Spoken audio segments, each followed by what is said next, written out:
It's starting to feel like the same old story for the BYU basketball program. Play a poor first half, had an absolutely incredible second half, but come up short in another search for a signature win. BYU falls at Kansas, and we're breaking it down on a postcast.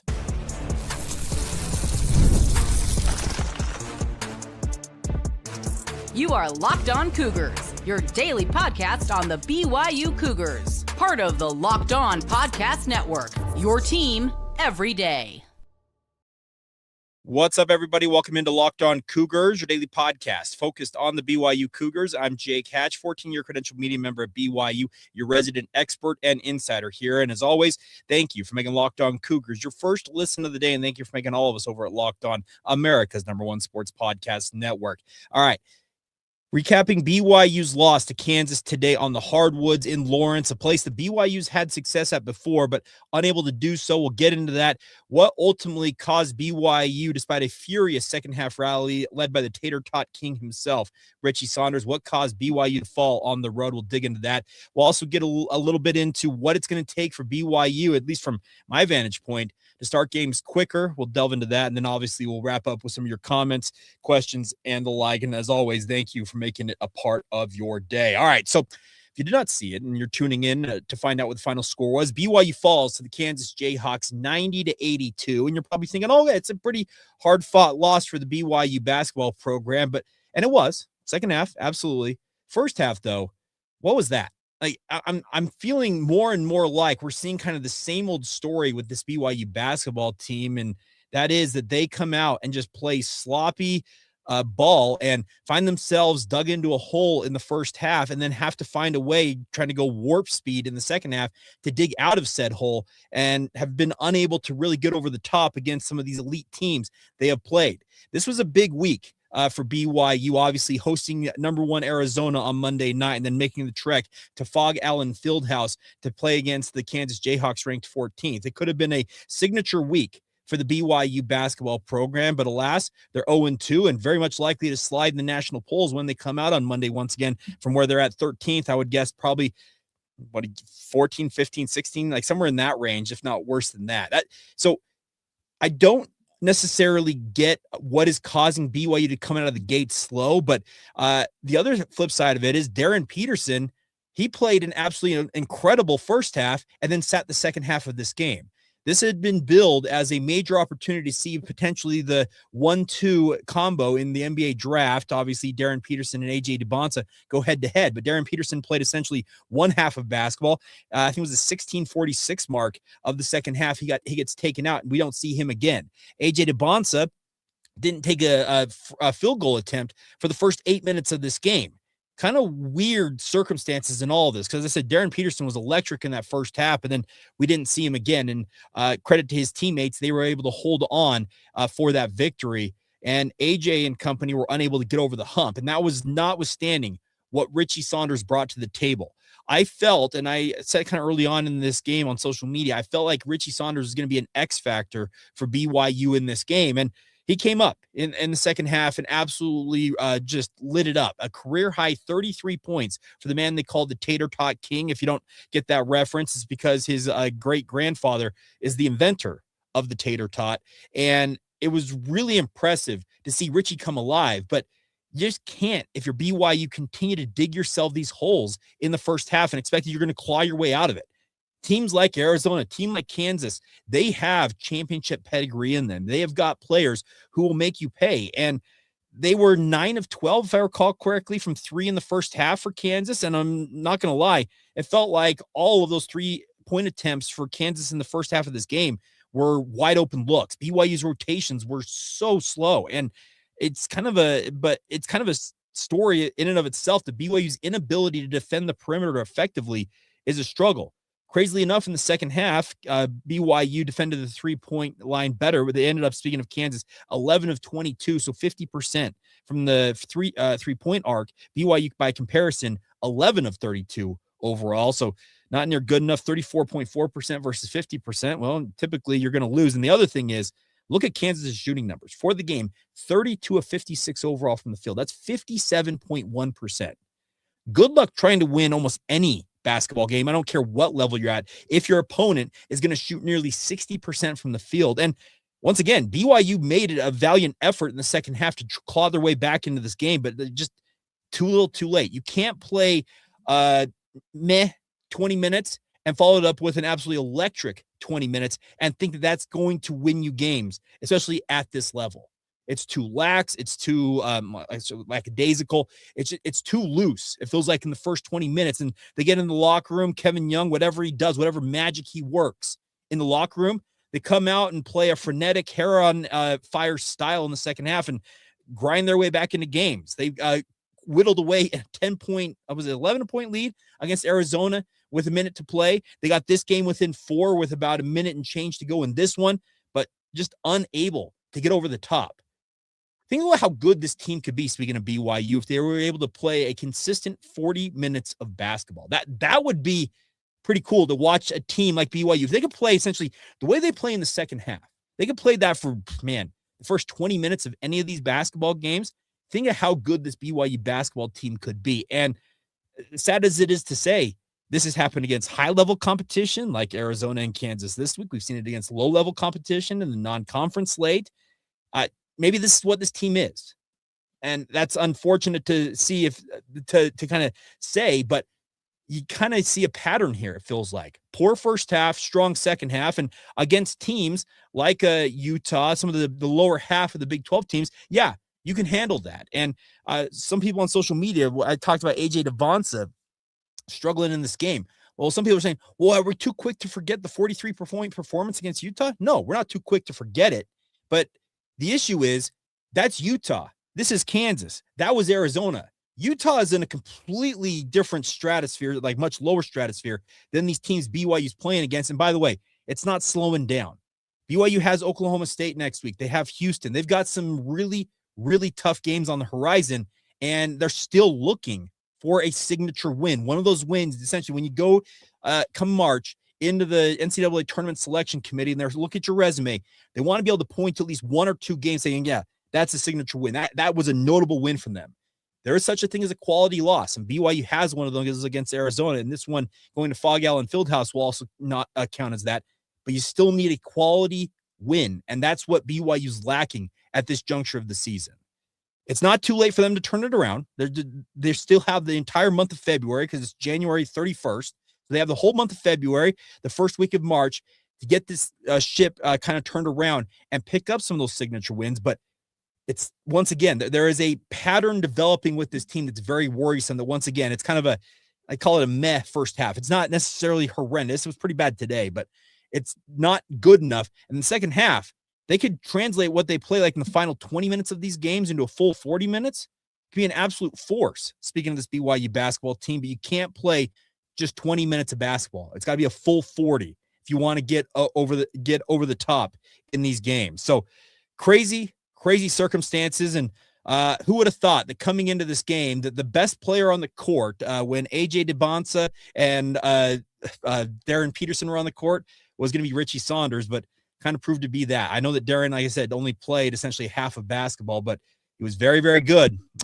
Crazy stuff. All right, I got a couple of thoughts. I'll just kind of looking ahead real quick. I'm not going to be the like our full edition of a postcast, full 30 minutes. I've actually got to bounce and get back to a cheer competition for my daughter. But the biggest thing is you look at the situation that BYU has at hand here. What needs to change? Well, I've got an idea. There's 3 things in my mind. If you have comments you want to throw in the chat as well, please do so. There are 3 things I think BYU needs to change if they want to essentially turn this around and become the team I think we all hope they can be. And we'll get into that next if you roll on with this postcast right here on Locked On Cougars.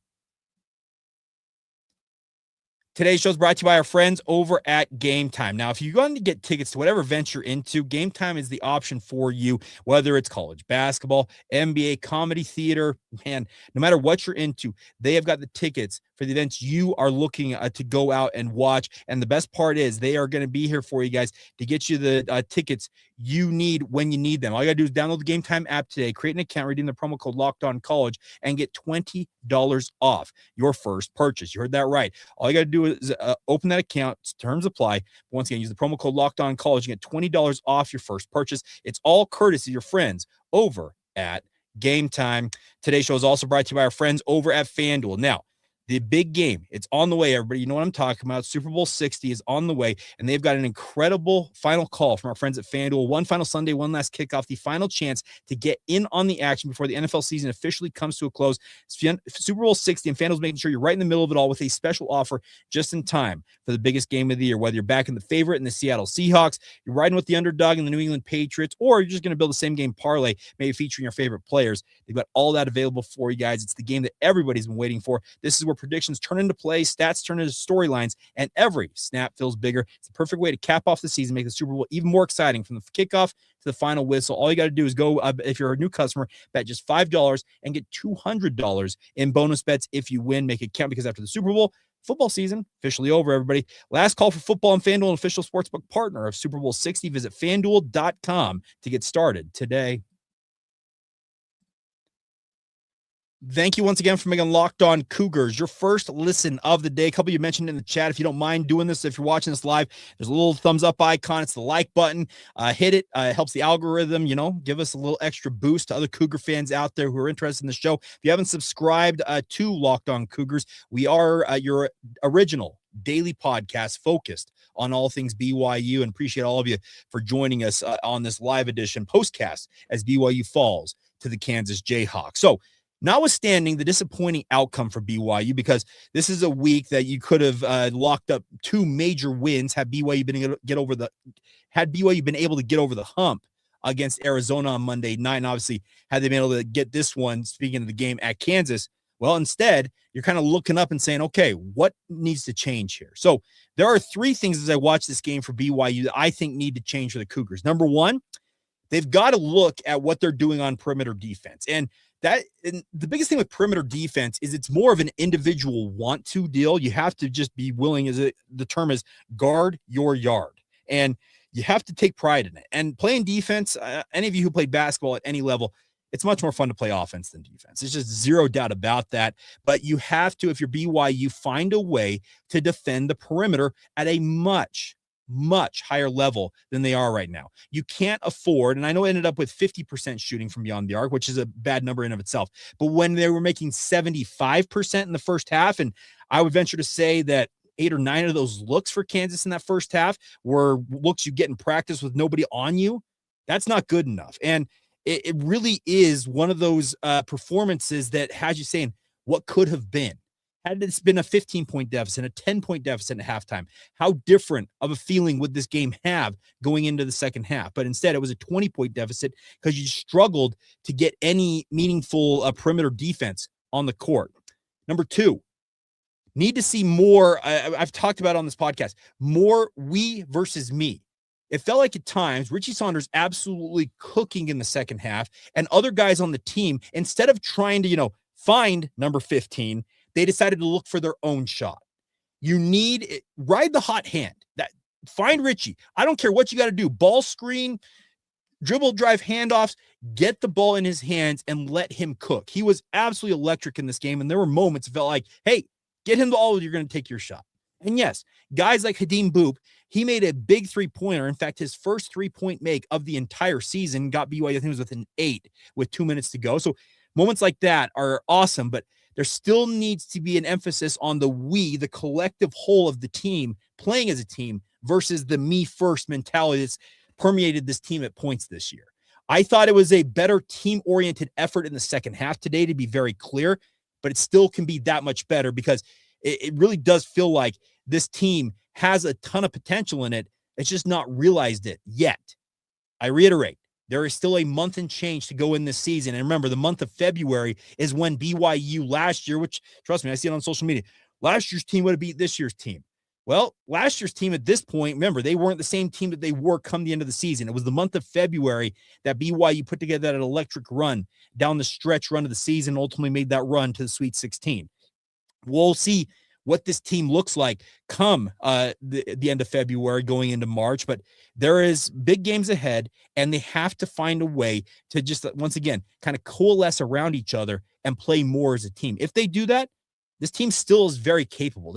They've shown in major spurts they're talking full halves of basketball, that they are as good as anybody when they turn it on. But that's the problem, is it needs to be on all of the time. So we've got to hopefully see the team continue to work just as a collective whole. And then the third thing, if they are going to make a change, but they haven't done it yet, and put Hadim Boop into the starting lineup in place of Moo Davis, I don't care who's in that spot. That person has to be willing to pull the trigger more often than they are. It feels like at times Moo, who had a really, really fine second half against Arizona, went 5 of 8 down the stretch in that game against Arizona, was a little gun shy in this game.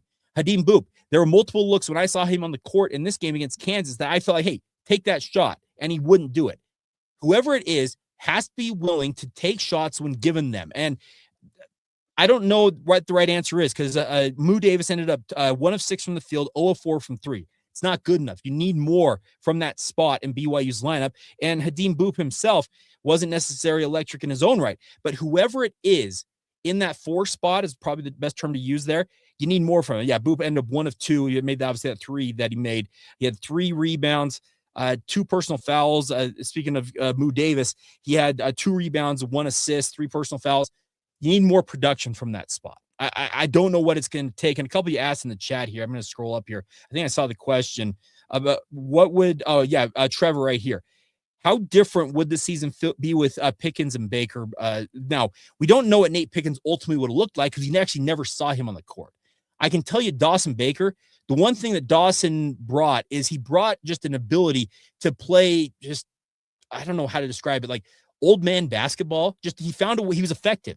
Dawson Baker is not an electric athlete, but he plays a very solid game of basketball, and it had a scoring punch that it brought to BYU's second unit that they've lacked. So, yeah, it would have been different, I think, especially with Dawson Baker. Like I said, I don't know what to make of Nate Pickens. I know the coaching staff was very high on him, but yeah, the offense from the second unit, it's just not there. And the funny thing is, it was kind of funny. These two teams, both Kansas and BYU, I think Gregor Bell tweeted out pregame, they're both in like the 350 range in terms of bench production. So they're 2 lineups that really rely upon their starting 5. But kind of going back to my point, whoever that 4-man is in the lineup for BYU, whether it's Moo, Hadim Boop, Mihailo Boskovic, or insert anybody else into that mix, you need more scoring punch from that position.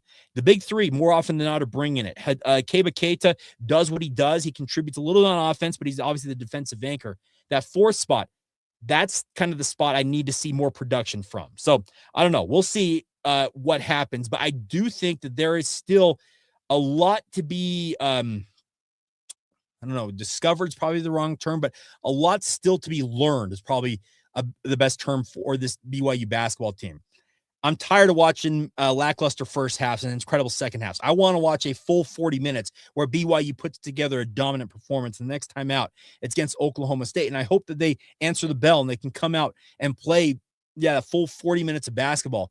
But until they do that, it's kind of the same old story with this BYU basketball team, as disappointing as that is to say. So Bruce's Bees, maybe the pressure's off. They will be able to relax and play better. They always seem to play tight and cold in the first half.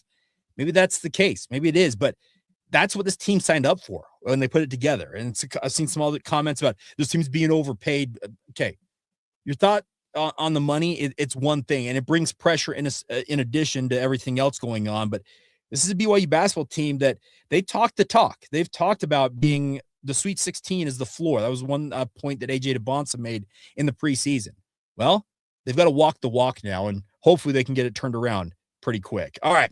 That is going to do it. I've got a jet and get over back to a cheer competition for my daughter. But as always, please continue to subscribe, rate, and review the show. If you're watching this after the fact, like the show on YouTube or wherever you get your podcast, leave us a comment, a rating, and a review. All of that helps us build the audience we're building here with Locked On Cougars. And as always, appreciate you guys being a part of this every single day. We'll be back with you guys on Monday, Groundhog's Day, February 2nd. So month of February upon us, a big month ahead for BYU basketball. And here's hoping they can get it turned around much like they did a season ago and put together a run down the stretch that has us all feeling a lot better leaving the month of February than we are in terms of leaving the month of January. But as always, please continue, as I said, to subscribe, rate, and review the show. Thank you for making it your first listen today. And if you want more inside intel and the like, please join the Locked On Cougars Everydayer Club. It's lockedoncougars.supercast.com. That's lockedoncougars.supercast.com. BYUCougars.com if you want to join that. Go make your second listen now. Our friends over at Locked On Big 12 or Locked On College Football. And until Monday, have a great rest of your weekend, everybody, right here on the Locked On Cougars podcast.